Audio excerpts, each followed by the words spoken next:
Welcome to your community. This is your hometown. This is Walton Entertainment. This is where you can hear from the community and those making a difference.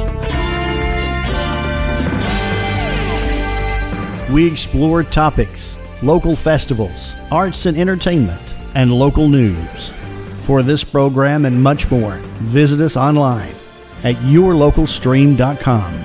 That's yourlocalstream.com. Hello everyone, my name is Graham Fenn. I am a recent graduate from the University of Georgia, and I am working with the Walton Youth Project, which I am the alumni director. I am working with them to implement a curriculum for a summer camp. This curriculum is Birdie. It was made by the Georgia Institute of Technology.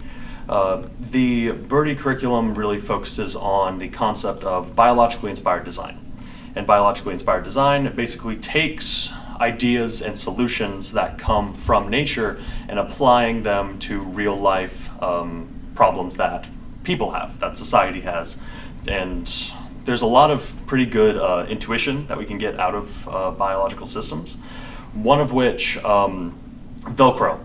Velcro is a biologically inspired design. It was designed after the like the little sweet gum balls that kind of stick to your, and cactuses that kind of stick to your clothes. That hook and loop system that Velcro uses was an example of biological design. So that was just something we taught the kids this past week. We are in week 2 of 4 right now. So we're kind of going, it is a crash course of the first unit in the Birdie curriculum. So what we are going to do with this, we do have a small cohort of kids, about 10 to 15 per cohort. We go for 4 hours a day. We give them some food and a supplement to what we're doing. We are also posting this camp on Harvard Lab Exchange, which is a website run by Harvard University. And what it does is it works with schools, it works with universities, it works with organizations like our own, and even individuals, so to a certain extent, to put out free educational content that will never be behind a paywall. It's kind of like YouTube for strictly scientific and high quality concepts. So this is something of a partnership between Georgia Tech, ourselves, and Harvard University to get this concept, to get this curriculum out there so we can spread the ideas and the intuition you can get from biologically inspired design.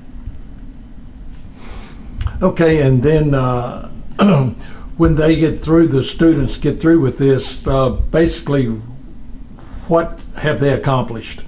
The students will have developed a much better intuition for engineering specific. This is like the reason we are going under this as like the Walton Youth Project is we have a WISE initiative, which stands for Wellness, Ingenuity, Science, and Engineering. It's just kind of our take on STEM. But this fits into the science, ingenuity, and engineering, sections. So by the end of the camp, they will have developed some intuition for biologically inspired design, intuition for engineering, and they will have made a couple different projects. Like week 1, they learned how to make like a non-stick anti-stain coating or like other solutions that help the students to not have their shoes get dirty. For one thing, this was inspired by the leaves of the lotus flower that are a super hydrophobic surface. This week, actually today, they're doing like a mock engineering challenge where they are collaborating with a Meals on Wheels type of organization called Easy Eats, and they are like, it's kind of like a real world mock project where they see real life engineering problems that companies have had or could have, and they try to solve these problems. And today they are actually prototyping climate controlled lunch boxes. So in the next week, we're going to be doing another project. But for our last week, we are actually going to have some site visits, some tours at both University of Georgia, my alma mater, and going to Georgia Tech, who my co-teacher Brody Bell, he just graduated at the top of his class from Monroe Area High School. He's going to Georgia Tech, and we are going to see some of Georgia Tech's facilities as well to like show Georgia Tech what we've done with these students, and to show the students what the end goal for bio-inspired design is. This sounds very interesting. Will this continue? Is this a prototype that might be continued next year and the next year? I would love for that. This is mostly a pilot program for Georgia Tech. They want this curriculum has not yet been tested in to my understanding, has not yet been tested in a full classroom setting. So this is just a pilot program, see what the kids like, see what they dislike, see if there are any bug fixes that need to happen. Hopefully, I would love to do this camp every year, but I cannot. I can't guarantee that. Okay, and for more information, would they contact the Youth Advocacy Board?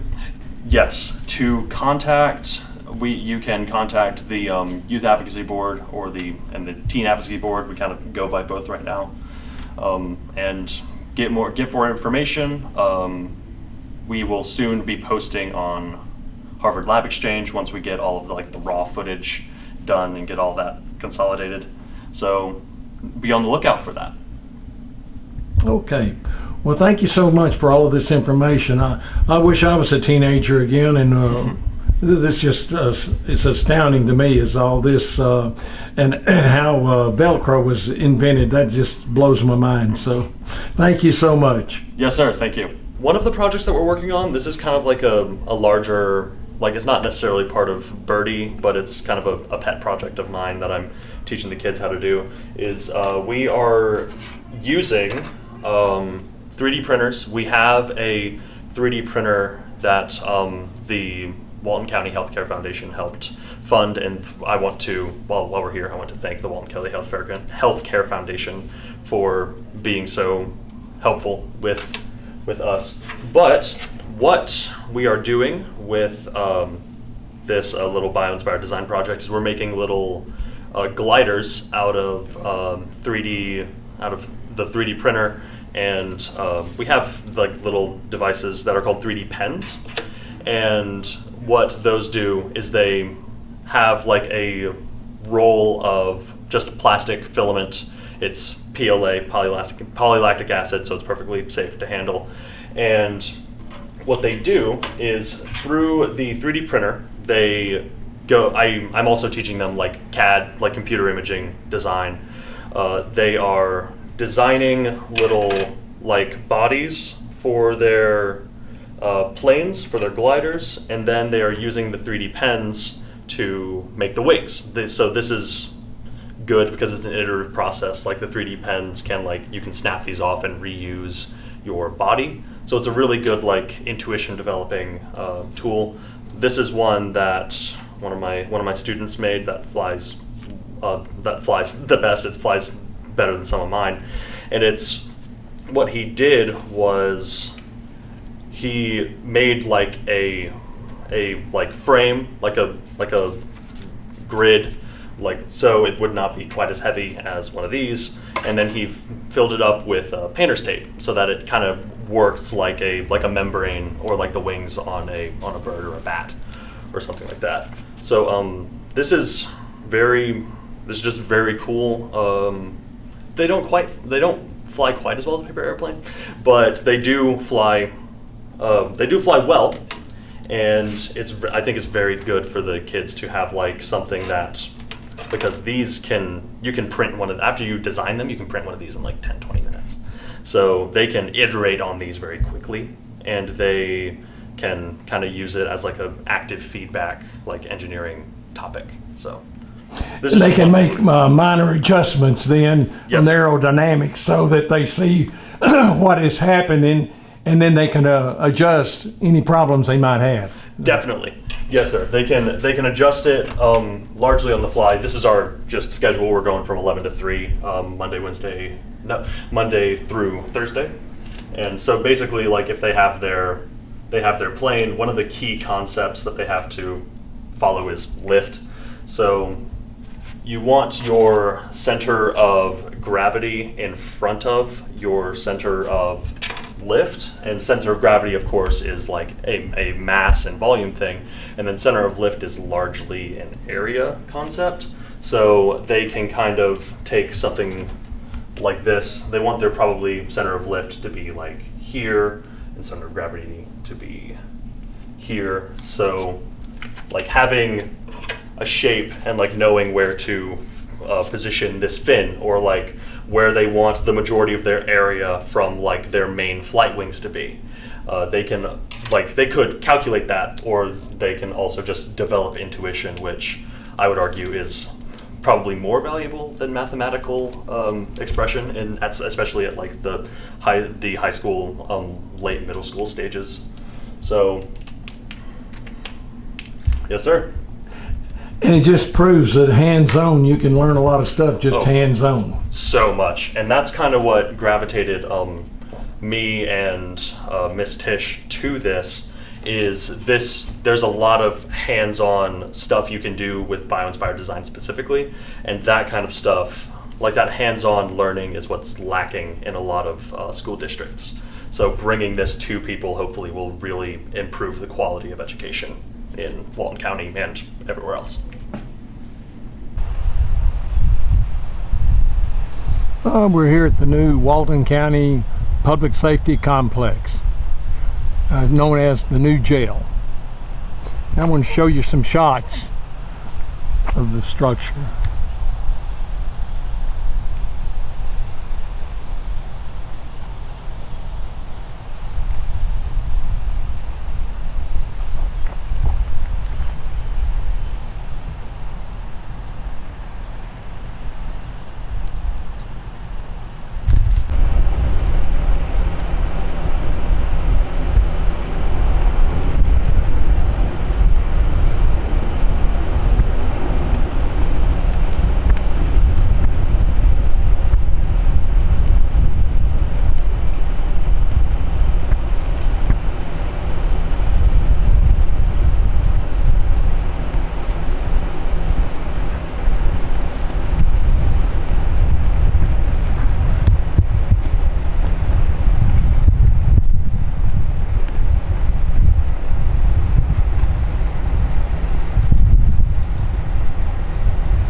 County as far as developments, and there's a lot going on, so we look forward to hearing from you. Thank you guys for having me.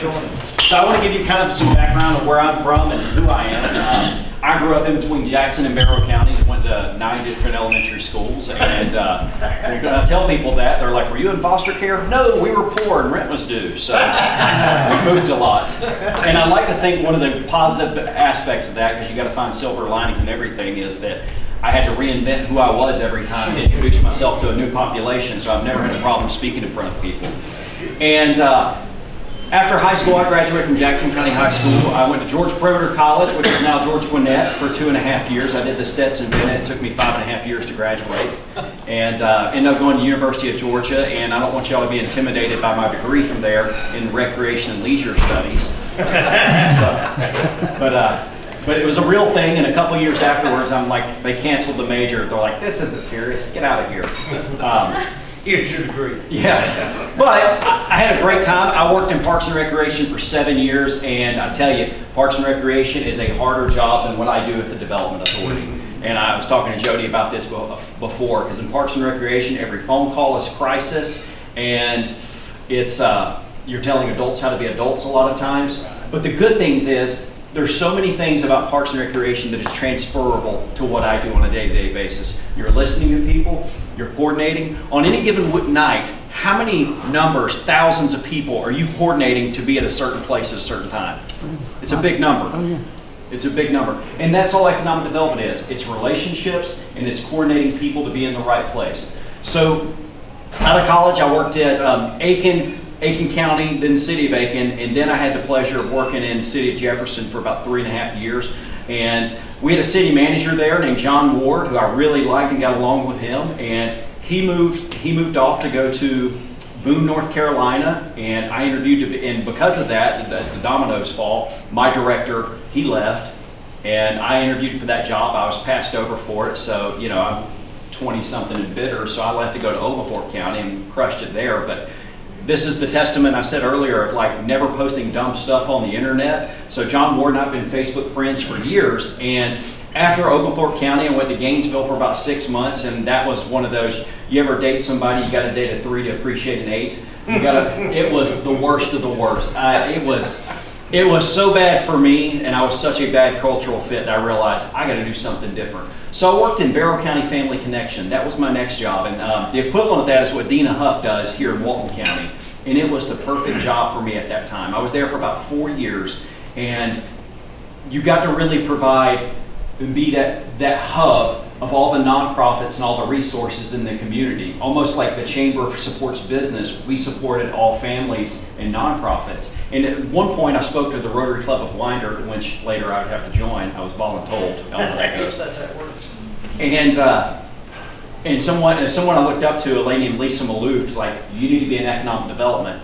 And later, a gentleman from Georgia Power at that time named Trey Leslie, he said, you need to be in economic development. And I started listening to him, and I started coming out of pocket to put myself through the Georgia Certified Economic Developers class. And at the first class was at the Classic Center, or the Georgia Center in Athens, and there was this guy up there speaking. It was a 2-day class, and he was talking about this mega project worth $40 billion in something called Stanton Springs. And just hearing him speak about it, because as you can already tell, I'm somewhat high energy, and he is steady as the day is.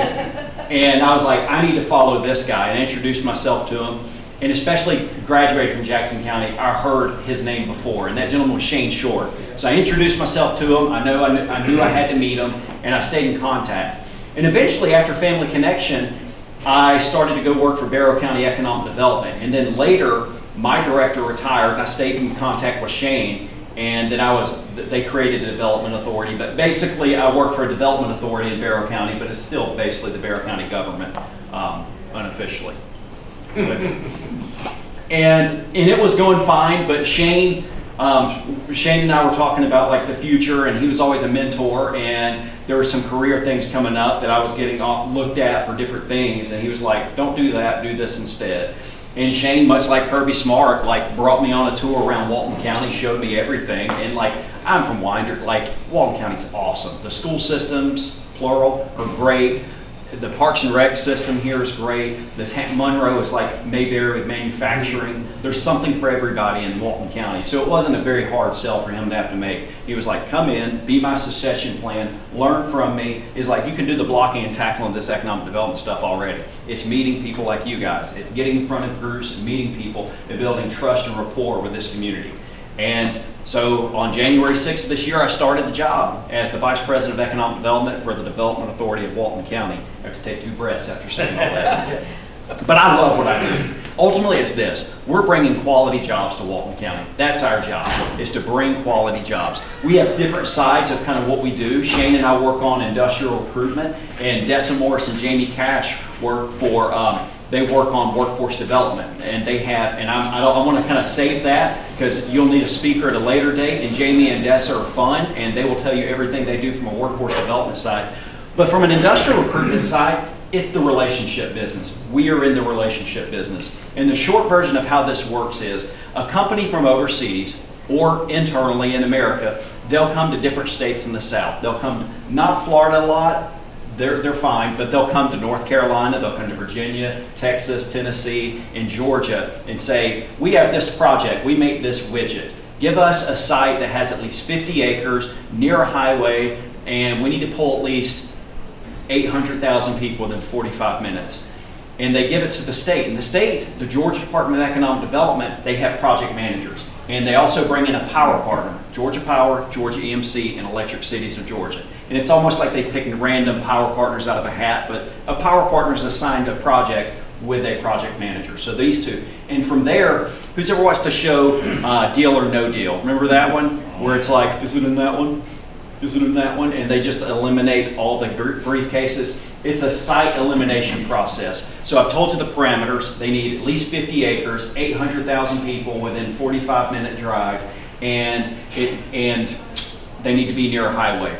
That's a site elimination process. So these project managers, based upon what they know and what they have in their database, because they don't want to go to a community and be embarrassed.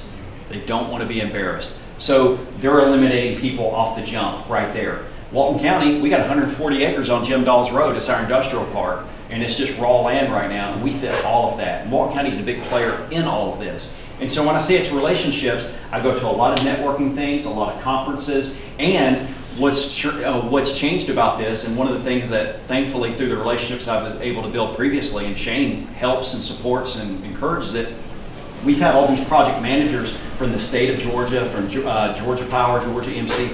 They come to Monroe. We take them out to somewhere nice to eat, and we talk about our different things that makes Walton County great. And I love that. And so it's relationships. It is relationships. So these project managers, they know me, they know Shane, and they know Monroe, and they know Walton County. That's what's great. So what makes a good project for us? And if we ever talk incentives, like what goes into that? A good project for us, because we never want to lower the standard of living for any Walton County residents. So what does that mean? We're not going to recruit things that have a foul smell, because who wants to live beside that? We're not going to recruit things that the wages, it's a ton of jobs, but the wages are super low. Does that help anyone? That doesn't help our tax base. So the things we look at, it's almost like the three legs to a stool, are the investment amount. Investment amount, the average wage, and the number of jobs they're adding. And if they hit certain markers on that, we're going to talk, we're going to see it, because we're competing to win. And the good thing about learning from Shane Short and being in Walton County is we're playing to win the game. We are playing to win the game. And sometimes you have to be competitive incentive-wise. And other times, like, no, what we have is good enough, and you're going to come here if you want to come here. And we do that as well. So our industrial sites we're really happy about those. And what's happening unique in social circle area is data centers. What does everybody know about them? Not before I step in it too much, but I can tell you, I think a lot of the positive of data centers. And what rumors have you guys heard about, good or bad, about data centers? You use a lot of water. You are 100% right on that. The biggest ones use a large amounts of water. And I imagine technology will continue to change on that, but the larger ones, your Amazons and others, they use a circular loop technology where the water goes in and it circles around, and they're using the water to cool all these servers. It's not, and then they have what's called gray water, which is, it's still clean. You could put it on a spray field and whatnot, but they can kind of circle it back around. But the largest ones use a large amount of water. What else have we heard? Not a lot of jobs. Not a lot of jobs. Which in a place like Social Circle, is that a bad thing? We have 7,500 jobs coming to that area from Rivian, knock on wood, right?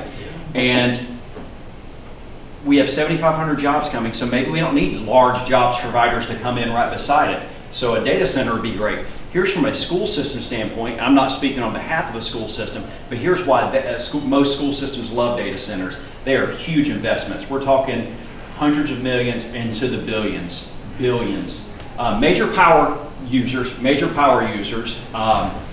and that's kind of hit or miss on that, whether that's good or bad for communities, but major power users. But also, they're not adding trucks to your roads. They're not tearing up your roads, they're not adding trucks, and they're not adding kids to your school system that you want to protect. So the local government and the school system, they just get, because all these things are on the tax digest, like they get to grow up really quick and find out who they want to be when they grow up, because they have all this money to eventually work with now. So if you have an older infrastructure, older water system or anything like that, I'm not saying anyone has that, but if you have that, you can fix that. You can start planning and making preventative maintenance on the things that makes your city, and think about what you want it to look like for the next few generations now that you have the money instead of barely getting by. So cities can really accelerate who they want to be quickly when they land data centers. That's why everybody's after them. Every small town, every city in America is after data centers. The problem is there's so many things that have to go into it, such as power. Is the existing infrastructure there? It's already there in a lot of large places in Social Circle because of Meta. So that power's there. Do you have water? And do you have the fiber? And there's a large fiber line that runs all the way from Athens, Atlanta, that comes through this area. So we're in a lucky spot of where all these things kind of merge in Walton County. So what other questions about economic development can I help answer instead of just droning on too much about myself or talking professional wrestling later? Because I'm a huge fan. I have 3 kids. My wife is the director of the Piedmont Regional Library System. You guys have the Azalea system down here. She's the director of the Piedmont Regional System. And I'm most proud of her because she started out as a librarian at 16 years old, like a part-timer at Jefferson Public Library, and has worked her way up to be the director, and she was named about 3 months ago. So it's been a real crowning achievement for her, and she loves it. And so whenever back in the day when I was in Parks and Recreation, whenever we'd travel, we'd go see the local library and go see the local rec department. Exciting. And Jody, you know this as well. Like, this is why I say these skills are so transferable. It's relationships. You're in the relationship business. Can you organize things? Get your uniforms out, the schedule's on time, the refs are there, the umpires are there, because you don't know stress until you see 2 minutes before the game is supposed to start and the ref hasn't showed up. Or another team shows up, they're like, you're not scheduled, what are you doing here? Somebody messed up along the way. That is the stress that, like, in economic development, it's usually not like that. So I don't miss it, and my prayers are with you. You just have to not give away the code, right? Yes. Everything has a secret code name in economic development. And it's like, You can tell us, though. If it's a big deal coming, you can tell us, right? just you and the camera, I'll just keep it. So we've all placing bets on Rivian. So tell us what's happening. What I can say is, like, things are continuing on. Things are continuing on, and a lot of what people can't see legally, because, like, you can't go on the property, like, according to, there's a lot of things going in right now of working as far as, from my understanding, this could be incorrect, but from my understanding, there's a lot of underground infrastructure being put in as far as just the same way when you lay out a subdivision, you got to put the pipes in, all that stuff. And so we are fully expected at full steam ahead from my understanding.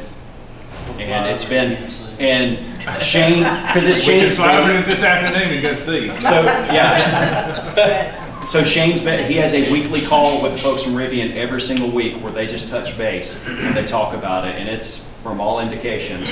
And I know there's certain things I can and cannot say, and there's certain things I think he deliberately leaves me out of in a good way to not. But so you don't pretend to know. yeah. But from all indications, and this is what I love about this is that who's the largest electric vehicle supplier in America? Right, American made. What? Tesla. It's Tesla. All right. So on the other side of the planet, the largest vehicle manufacturer, period, internal combustion engine, electric, whatever, is BYD. Why would we as Americans say, even if it's, and this is not a political statement, eventually it will never be right for some families, and it will be right for others, right? And no government should be able to tell you, you got to do that, right?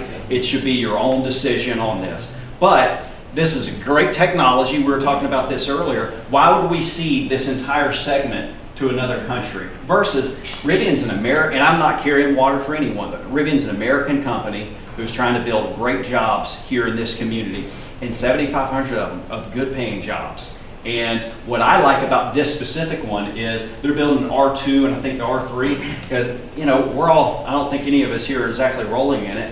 I'm not at that tax base yet where I can afford a $90,000 vehicle. So something in that mid-40s range, hey, I can talk. I got 3 kids. Like, that's more in our line. And I think that's where most people are. Like, you put something out there in that $40,000 to $45,000 range, an electric vehicle that works, like, you're going to that's going to be a lot more accessible to a large population, a lot more competitive.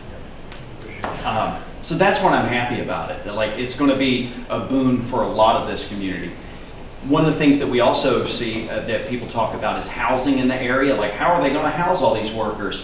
So Shane was telling me early on that our friend out in West Point, Georgia. Who knows what's out in West Point? Kia. The large Kia plant. They thought this is going to change, and West Point's nice. And our colleague Megan does a great job over there, but they thought this would be this major economic boon and all these houses being built. Have you seen any houses being built in that area?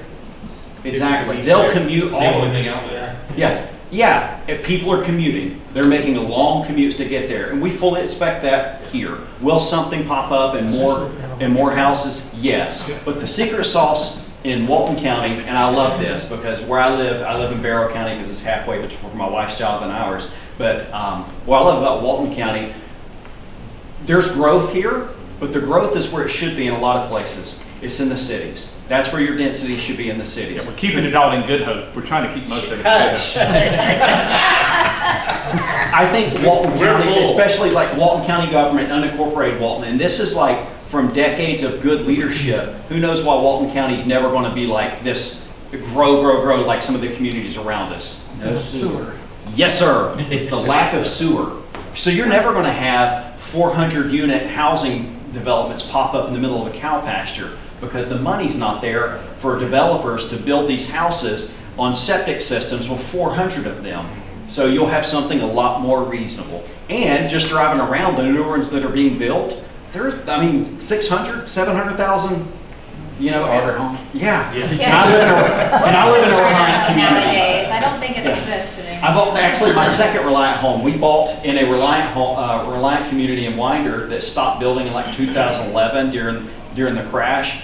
And then during the pandemic, like they started building like 200 more, and we bought in the back of the neighborhood because they've been a great builder to work with, and we have a ton more land. We have trees around us, so it's all the benefits of being a subdivision with a pool and the security of it, but trees and a creek, so my kids can be kids. They can play out in the woods and whatnot, and have a senior community behind us around there, so I have no noise and and I respect that. And I'm like, I love you guys. You'll never hear us playing loud music or anything. We are super respectful. You're just going to hear my kids in the woods being kids, though. So. We give a lot of credit to Shane, also to say the project from before. Monroe is well known everywhere I go. Not just Walton County, but Monroe. Everybody wants to, they're like, man, you guys have it going on. Everybody knows about Monroe. Yeah. And that hasn't always been the case. But everybody knows about Monroe, and they tell what a good job we're doing here. So that's much appreciated. We do appreciate it. It's about what fits a community best. Everybody don't Gwinnett or whatever. But when they mention like metro communities of like great cities of what they could be, what do they mention? Sewanee, Duluth, Lawrenceville, which I'm old enough to remember that wasn't a thing. Lawrenceville was not it. But they've done a great job of that. That's not for us, that's for them. What county are they in? Gwinnett County. They've done a really good job of that. Whereas Monroe, on the other end of a more rural community, Monroe's the prime example everybody wishes they had. They wishes they had our downtown. They wish they had the events at night on the green. All of those things. I'm 40, I turned 40 a couple weeks ago. I feel old and unattractive when I walk in downtown Monroe. Everybody is younger and more attractive than me. It's a little intimidating sometimes. I'm like driving through waving, and it's like, How do you think Paul? We won't tell you.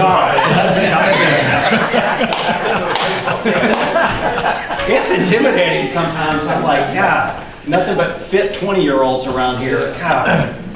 Terrible. Yeah. But here's what I love about it is like Monroe is a destination. Like a lot of times to have a thriving small town like this, you have to build high density quickly. Like Duluth, high density in your downtown. Sewanee, high density. And it works and it looks great for them. Monroe's got they have some density that's being built at the Jacks off of 78, but Monroe's done such a great job of making it a destination where they don't have to have that large buildup around it. They've made smart decisions for a long time, and it's a place people go to. It is. At least that's on 78, it's not in town. So Yeah. transportation's easier there. So that's And here's what's cool about that. And when we talk about housing, I mentioned that in passing. We had a big site visit about 2 months ago, and just mentioned we were working away from Jim Dawes Road back down towards town. And I was like, this used to be Development Authority land, but Shane, they found a broker to build workforce housing. And granted, it's workforce housing, but I'm pretty sure the prices there are it's luxury apartments over there. It's not something that's less reputable, it's luxury apartments. So we had our site visit, we set up our tent, we showed them around and everything, and we loaded it up and they left. And when we pulled out, we could see them pulling out of the jacks. They went there to see workforce housing. I love that like we have something for everyone in Walton County.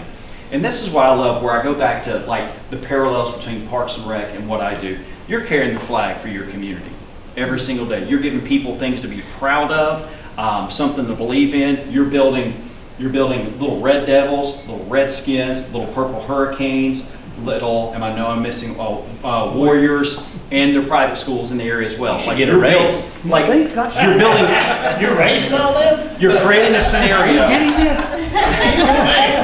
You're creating a scenario where kids and families are making memories with each other, with kids they're going to school with. In a world where everybody's disconnected and you have travel ball doing this, that, and the other, I'm not anti any of that, but you're bringing community together. And I'd like to think from our standpoint, we're trying to bring community together by bringing quality jobs. I'm big on this. I don't believe there's silver bullet answers for many things in life, but if I were to put for kids and youth, it is putting competent adults in front of them, whether that's mentors or uncles or brothers or grandparents or functioning parents. It's going to work out most of the time if you put competent, functioning adults in front of kids. And from an adult standpoint, most of society's, not all, but most of society's ills can be cured with a good paying job. That's where I stand, and that's kind of what we try to do. Certainly helps. Any more questions for Ben? I'm so happy to be here with you guys. Thank you guys for your A lot of time. times we give you a check for the charity that you represent, but we don't have a check for you today.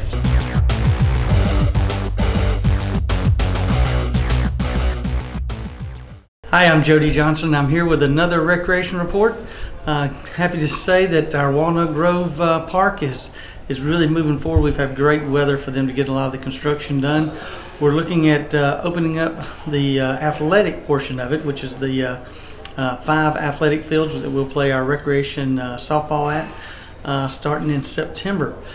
We're hoping to have that ready. All of our fall sports have begun. We're doing our evaluations and team placements, uniform orders, and that sort of thing. So all of them will start practicing here at the end of July, and that's our football and cheerleading, cross country, soccer, and baseball and softball. All those sports here at one time. So we've got, if you didn't get registered for any of our fall sports, you can try to give one of our community centers a call and talk to the athletic department, see if they have any openings. Every once in a while we'll have somebody that quits, but we had a waiting list that we've been trying to clear out here for a while.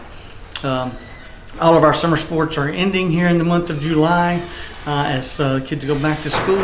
Our splash pad up at Ayers Park is really going well. We've had a lot of visitors, and we're open Tuesday through Sunday. We're closed on Mondays.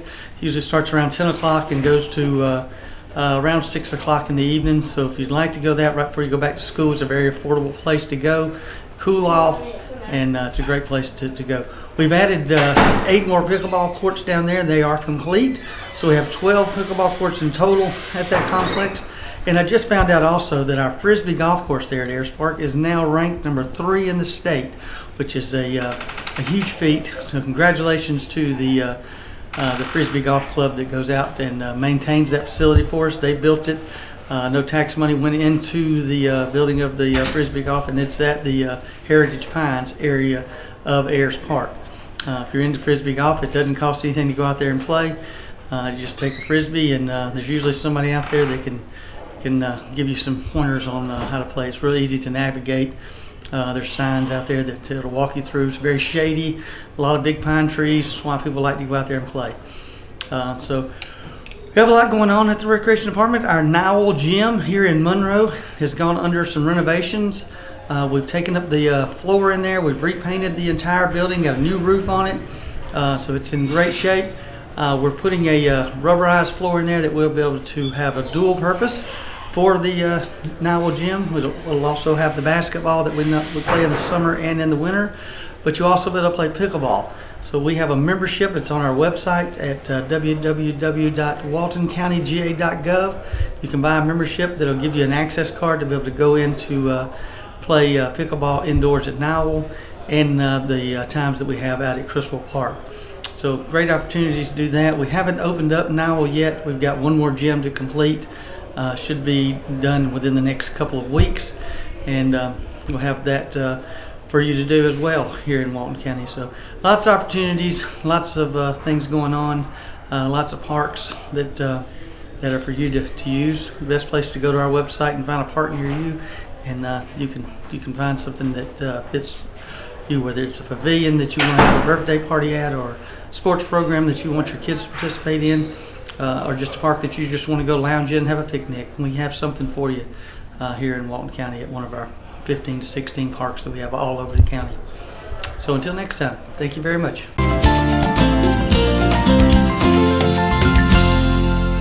Hi, and welcome to Monroe Walton Center for the Arts.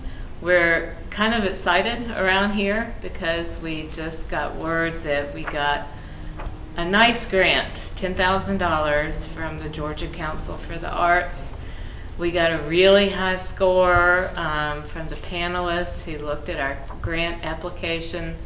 They were really impressed with, well, everything that we do, basically, but especially with our fiscal responsibility, how we're doing so much with really so little, with the community outreach we're doing with our Healing Arts program, with the caliber of teachers and art classes that we offer and our gallery shows. So they were just really blown away by our application and gave us a really nice grant. So we really appreciate the support, not only of the Georgia Council for the Arts, but really our entire community that's so supportive of everything that we're trying to do here. And we are more than art. I mean, we are really trying to make a difference in our community through our Healing Arts programs. Our special needs young adult class is really going strong. We'll be opening a second class in August so that we can serve even more of these special young people. Gracie's Art as Therapy group, individual, she doesn't do groups. Her individual counseling sessions are going great. Our artistic shelter group is for grief and loss, and that's once a month. So there's just so much that we're doing here, so much more we want to do, and we've got big plans for this fall of opening up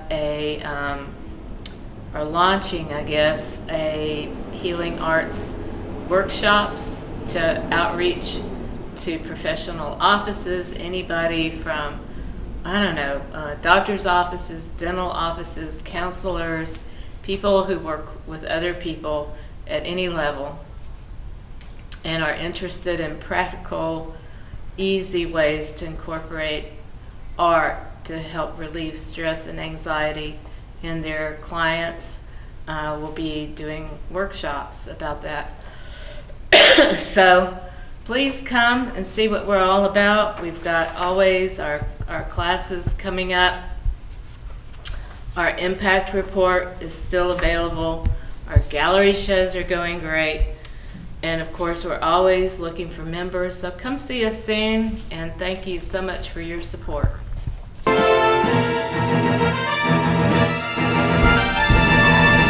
Today on Feed the Goats, we're going to try this Nature's Own, and it's a multigrain bread, and we're going to see how the goats like this bread. So I've got Jonathan here to help me today. So Jonathan, you want to see over there if they will like multigrain bread. See if Sophie likes it. Sophie. There you go. Okay, now here, I'm giving some more of them. We're going to see if they like the multi. Okay, we've got a little fussing going on. Buddy. No head, buddy. It's not very nice. Here, you can hold the thing. I'll zoom in on them eating. So yeah, today on Feed the Goats, I believe they do like the multigrain bread. Of course, this bread is out of date, so but they don't care about the date. They just like the bread. when you put the bread out there, it's kind of like putting a DVD in your DVD machine and it just sucks it in. They remind me of that. As you put it out there, it looks like they just suck the bread right in. I think Sophie's ready. Have a little tug of war going on there. And they're about to eat a whole loaf of multigrain bread. So I believe that is a success. I believe the goats do like multigrain bread. And this is Paul Mullins with Feed the Goats. Thank you for watching. I'm Dina Huff, the Executive Director for the Partnership for Families, Children, and Youth. And this morning I just wanted to share with you a few things that we have going on this summer. I hope this summer has started off really well for everyone, and if you don't know of any camps to send your kids to, feel free to call us and we'll find you a camp. I know they have a lot of stuff going on this summer. We receive a lot of stuff through our email shared by our partners, and we try to share that with the folks that we share our email with. But if you're not on our email list, at the end of the filming, I'll give you my email address so you can email me or call me and inquire about a summer camp. But one summer camp that we're doing here at the Board of Ed Annex, and that's where we're located at our offices, is a summer STEM camp. And this is hosted by Walton Youth Project, and it's Wise Summer Intensive. And this is for high schoolers. And it is wellness, ingenuity, science, and engineering. And this is July the 7th through July 31st. And it, like I said, it's here at the Board of Ed Annex. And you can scan this in or have the information here to sign up. Now, I did say this is only high schoolers. We do have some slots left for some students. This is a free camp, and most of the camps that you will sign up for, there's a cost that goes with that camp. The cost is covered. And if you went to Georgia Tech for this camp, you would pay a lot of money. So like I said, this is a free camp. We need additional high schoolers. This is a great learning opportunity for students. It's hands-on. You will have a lot of experience, gain a lot of education. So if you're interested, I will attach this with the viewing after. And just to let you know, a couple of things from our other partners. Fish is well into the summer feeding program. We started, I think it was May the 28th. With fixing lunches. We're fixing over 2,000 lunches for our kids in Walton County, and we have folks that come in the morning beginning at 9:30 to start fixing the sandwiches, and it's like an assembly line. You just fix the sandwiches, you go through the line, and we have enough volunteers that one person doesn't have to do everything. So you fill the bag, and at the end, the person at the end will tie the bag, put it in the crate, and then after a few minutes, a delivery driver pulls up. That's another volunteer, and will put those crates in their car, and they have a route that they will take those crates to and deliver the meals for the kids for the summer. So we're well into that. We'll go through the end of July with that. And we do that Monday, Wednesday, and Friday. And if you're ever interested in doing something a little extra this summer, or you have a little time on your hands, please feel free to come volunteer. You do have to sign up online and just Google fishofwalton.org, and that should take you to the website to volunteer for them. It's a great experience. If you need something to do with your older kids, I would say maybe 5th grade and up, that's a great opportunity. They can come help as well. We have our next collaborative meeting here at the Board of Ed Annex. Sorry, I'm getting tongue-tied this morning. But that collaborative meeting is here, and we will have some guest speakers. We would love to have you come attend those. Those are free of charge. You do get a free breakfast. A lot of networking, a lot of information shared during those meetings. And you don't have to register for that meeting. Just show up and collaborate with the other partners that we have. And we take the month of July off for our collaborative meetings, and then we come back in August. So if you have any questions for me here at the partnership, my direct line is 770-207-3175. My email address is Dena, D-E-N-A, Huff, H-U-F-F, at walton.k12.ga.us. And you'll get the information about what I shared this morning. So I hope you all have a great summer, and we will see you next time.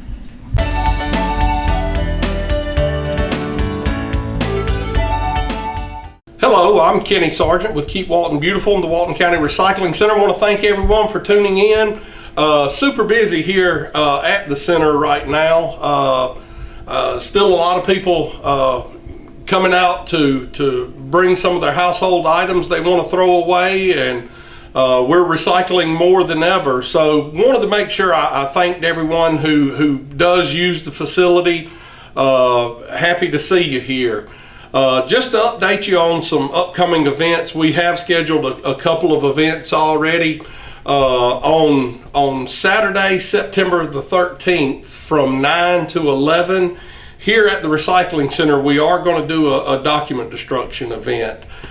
We've had a lot of people that wanted something here closer to the Monroe area. This will be the perfect opportunity right here at the Recycling Center. If you've got any old sensitive documents that you really don't want to put in a recycling bin or a trash can, it's the perfect time to get rid of any of those old documents. They'll even allow you to watch as the documents you've brought in are destroyed. They'll give you a certificate of destruction and all of that to guarantee all of that information has been destroyed. Again, that's Saturday, September 13th from 9 to 11 right here at the Recycling Center. Our address is 2051 Leroy Anderson Road. If you have any questions about the event, just give us a call, 770-267-1421. Be happy to answer any questions you have about the event. We've also picked out a day for our annual Rivers Alive event. That event's going to be on Saturday, October the 25th. We're always looking for volunteers for that event. It's one of our largest cleanups. We try to clean areas, all of the waterway areas we have here in Walton County. We'll have people on the Alcovey River. We'll have some people on the Appalachia River and some of the branches and creeks from those rivers. So, we've after COVID, we took a little bit of a hit in volunteers. Last year, we got that number back up to around 200 volunteers, but we would like to see that number go up more. It is a wonderful opportunity for any clubs or civic organizations that you may be a part of to volunteer for. Again, give us a call at 770-267-1421 to give you a little more information about our Rivers Alive event. We'd be happy to have you. And like I always do here, even if you're not wanting to volunteer, start recycling. If you're the least bit interested in that, come out, let us show you around, show you what you could be recycling. Let us help you get started if you've never recycled before. If you've been an avid recycler for years, come out, we'll look into other things you could be recycling. And just be happy to walk you around and show you what we do here. Again, if you ever have any questions, concerns, any environmental questions, feel free to give us a call. Again, our number is 770-267-1421. Be happy to answer any questions you have, tell you about volunteer opportunities we have here with Keep Walton Beautiful.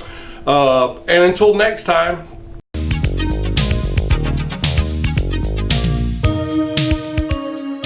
Hey, I'm Isaac over at Reboot, giving you a little Reboot tech tip today. So many of you know, if you live in the city limits, or even some, you don't have to be in the actual city limit, a little bit outside of the city in Walton County, the city of Monroe is no longer doing cable anymore. So we kind of wanted to walk you guys through a couple options that you have, to get your regular TV, like your local channels and stuff like that. So one of the things, or the main thing, that a lot of people are doing these days is it's called streaming. So as long as you have internet at your house, you have to have a decent speed. Depends on how many TVs you have and all that stuff. But let's say your download speed, is at least 25, somewhere between 25 and 50. That's a decent speed to do streaming. So anyway, what you do, as long as you have internet, you either need a smart TV, or you need, they make several devices, like they make a Roku device that you can buy and hook up to your TV, or Amazon makes one called Amazon Fire TV. You can hook that up to your TV. TiVo makes one, Apple makes one, there's a bunch of them out there. I personally like the Roku one the best. It has lots of features, and you can, it's all kind of stuff. They can do all kind of stuff. Anyway, so either you need a smart TV or you need one of those devices. And once you have one of those two, then you can hook that device up to the internet, the Wi-Fi at your house, the wireless internet. And what that does is it'll now give you options to do streaming TV. So like you can do YouTube TV, or you can do Hulu TV. YouTube TV, I like the best. They have, again, lots of features. One of the biggest things I like about them is you can do unlimited recording. But anyway, so both of these things, the Hulu and the YouTube, you can get local channels on those. It's a process you go through. They'll ask you your zip code and all that stuff. But anyway, and it's a monthly fee. Like, I think the YouTube TV, you're looking at about $70 a month. And I want to say the Hulu TV is the same price. I could be wrong, but it's close to that. So you got to pay for the internet, and you got to pay for either the YouTube TV and the Hulu TV, and that'll give you the local stuff. Now, if you don't really care about local stuff and you still kind of want like a little bit of regular TV, the Roku device has some live TV channels. Some smart TVs like Samsung TVs, they have some regular TV channels. Most of the time though, it's nothing local. You might be able to pick up I don't even know if you can get like ABC or NBC or anything like that on there, but they do. Like Samsung's got like something like 1,000 channels or something crazy, but and it's some oddball stuff. But anyway, so you can stream. The other option, is that some people still do, is you can do the dish TV. That's an option. The satellite TV, I'm not as big of a fan with that stuff because it kind of comes and goes with the weather. You can have lots of issues. It costs a whole bunch of money, typically double what the streaming stuff costs. But back to the internet TV, you need, for streaming on your TV, you need a decent, what they call a router. And the city of Monroe is not going to give you a router. The router is what gives you the Wi-Fi inside your house, but every router is not made for streaming. If you have one TV, you might pay $100 or so for a router, and that's probably the minimum because it takes a decent router to do streaming. If you got 3, 4, 5 TVs, you might be paying a couple $100 for a router. It takes a lot of resources to do streaming. So keep that in mind. You do need a good router. Otherwise, you may get a lot of buffering and stuff like that. But if you have questions or you need somebody to come, set it up. We've done a bunch of them since Monroe has quit. You can give us a call at Reboot, or you can come downtown to Reboot, and we can help you out, or visit our website, rebootcomputercompany.com. Phone number 770-207-9209. One more thing too before I go that I would like to say is we are moving in September the 23rd. We're moving to 1215 South Broad, so just south of where we are now. And we shouldn't miss a beat on any days closed or anything like that. But thanks, Isaac with Reboot, giving you the Reboot tech tip. First, they said cigarettes were safe. We know how that turned out. Now, they say they didn't market e-cigarettes to teens. Fact, More than 1 in 4 high school students are vaping, and 80% say their first e-cigarette was flavored. Vaping is harmful to developing brains. The reason we think vaping is safe? Marketing. Same lies, different day. Tell Big Vape to quit lying. Welcome to your community. This is your hometown. This is Walton Entertainment. This is where you can hear from the community and those making a difference.